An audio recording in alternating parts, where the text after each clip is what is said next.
ဒီအချက်10ချက်ကတော့မင်းကိုတကယ်ချစ်တဲ့သူမှာပဲရှိလိမ့်မယ်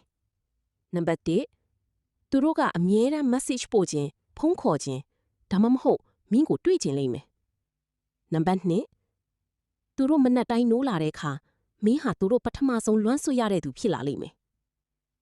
နံပါတ်3သူတို့ကမင်းဘယ်သွားမလို့လဲဘသူနဲ့သွားမလို့လဲလို့အမြဲမေးလိမ့်မယ်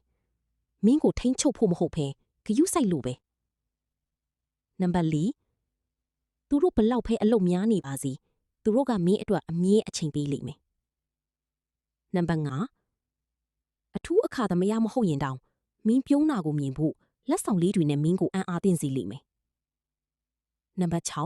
6မင်းအကြိုက်ဆုံးမုတ်တွေမင်းကော်ဖီကိုဘလို့ကြိုက်လဲဆိုတာမျိုးမင်းအကြောင်းအသီးစိတ်အချက်လက်လေးတွေကိုသူတို့အာရုံစိုက်လိမ့်မယ်နံပါတ်9သူတို့ကမင်းရဲ့အိမ်မက်တွေကိုပံ့ပိုးပြီးမင်းရဲ့အကောင်းဆုံးပုံစံဖြစ်အောင်တွန်းအားပေးလိမ့်မယ်နံပါတ်10မင်းစိတ်ဆိုးနေတဲ့အခါသူတို့ကမင်းကိုပျော်ရွှင်စေဖို့ဒါမှမဟုတ်နားထောင်ပေးဖို့ရှိနေလိမ့်မယ်နံပါတ်9သူတို့ကမင်းကိုခုံယူစွာပြသပြီးသူတို့ဂရုစိုက်တဲ့သူတွေနဲ့မင်းကိုမိတ်ဆက်ပေးလိမ့်မယ်နံပါတ်10သူတို့ကဘဝအမြင့်အနှိမ်တွေမှာမင်းနဲ့အတူရှိနေမှာပါဘာလို့လဲဆိုတော့တကယ့်အချစ်ကချွင်းချက်မရှိလို့ပါ